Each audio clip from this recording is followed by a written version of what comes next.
Bakumatsu Roman Gekka no Kenshi, also known as The Last Blade, is a game that was developed originally by SNK for the Neo Geo system in 1997 that would later be added to the arcade, and was that popular that it was later ported to other consoles with the PlayStation and later with compilations on other systems. Seeing the PlayStation 2 also a few years later seeing a compilation of the original two games in the series being compiled into a single collection on that system. And this is a very unique style of fighting game that tries to combine many elements of Japanese mythology to incorporate various types of symbols to try and create a very unique aesthetic that tries to combine various fighting styles, weapons combat with various different fighting styles that incorporate various different generations within Japan that combine and give access to a variety of different fighters, all with their own interesting capabilities, fighting styles and unique special moves, while also incorporating their own individual story arcs so that you can get an idea of the game's lore. So as you go through the story, each character's sequence will play out, and as you complete the campaign you will then unlock more fighters and with extra abilities and features, but you will also get a clear understanding of each of the characters' background and what led them to be in the situation that they're in. And it's a very interesting take because it uses elements seen in similar fighting games. When you look at the likes of the Street Fighter series, King of Fighters, among a few others, there's a lot of elements in this game that's very, very similar to those other iconic fighting games. But more predominantly, this game utilises a heavy mix of weapon and almost mythical style combat, as each character, yes, uses their own variety of weapons, from clubs to swords, katanas, even to among fishing rods and other types of quirky and very unusual quirky style weapons, as each character has their own distinct style, but they all contribute to the game's playability. But the one thing you can take away from this game is the visual presence that is on offer, as visually the game is stunning for a 2D fighting game. It has a great mix of visual dynamics, both in the fights themselves and even with the likes of the background environments that you can see. There's a lot of animation, there's a lot of detail that goes on to really capture and to create unique ambience and atmosphere within each playthrough. Every fight feels like something is totally different and it just stands out compared to the previous altercation that you're in. And it's one of those games as well that the more time you actually put into it,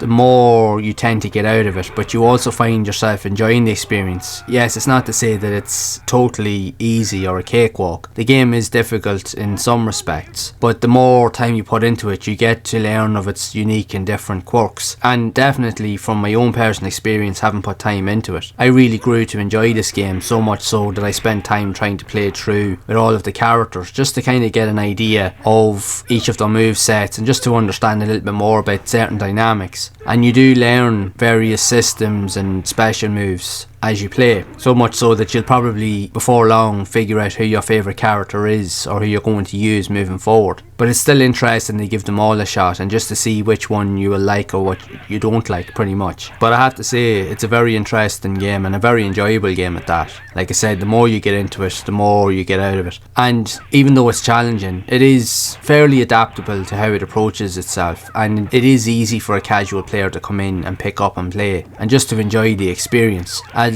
there's enough range of dynamic movesets that are very different and very quirky all at the same time, where each of your characters, when you're picking through the player select mode, you can choose between speed or power. So you can choose them to be able to move quicker, or you can give them the power output which will allow them to do more damage. So you can cater the play style to your own preferences. So it is very, very cool, and it's a really cool way to change up the dynamic of the game itself. Overall, it's a very, very fun title and a very worthwhile 2D fighter. If anything, for me personally, it's probably one of the best 2D fighters that I've played on the PlayStation. It just has that really good mix of pick up and play appeal, a really good use of weapons combat and special moves and abilities, but it also has great atmosphere with the backdrops and just the overall character design. Everything just looks and feels very unique that you don't often see in other games. And plus, for me personally, some of the characters just look really, really cool. It has a good mix of all of those elements, plus with the fact that being focused on the Japanese early eras, it has all of that visual style style that complements the game's aesthetic. So that just adds to the whole experience, and it is actually a good one, and one that I would recommend trying out, as I do believe that every game that you play, there is something to be taken from the experience, regardless of whether it's good or bad. But honestly, I can't say that I've had a bad experience with this game. If anything, it's actually one of the better experiences I've had with fighting games, because some fighting games do have a different mix in how you can approach them. Some games are easy to pick up and play, some are more difficult and require a bit more time, and the learning curve is a bit more steeper. But with this game, that wasn't the case. It was pretty much pick up and play, and it didn't take long for you to figure out what to do. So that made it even more enjoyable in the long run, and that's what will make it enjoyable to future players, or even to experienced players that want to revisit it. It just has that dynamic that is very approachable, and generally it is just a lot of fun. I have to admit, I had a blast playing this, and I'm sure you will too. There are a lot of fighting games on the PlayStation. Let's not make any mistake about that. There's a ton of them. There's even more than I thought was possible, and if anything, I'm finding more each and every day. But it is really cool to find a game every so often that you didn't expect or never got to play back in the day, and you get to experience it and really enjoy it, and then you find out that it's way better than you originally thought, or you weren't expecting how good it would be. And this for me is one of those games. It's a very fun title. There's a lot in it. Great graphics, great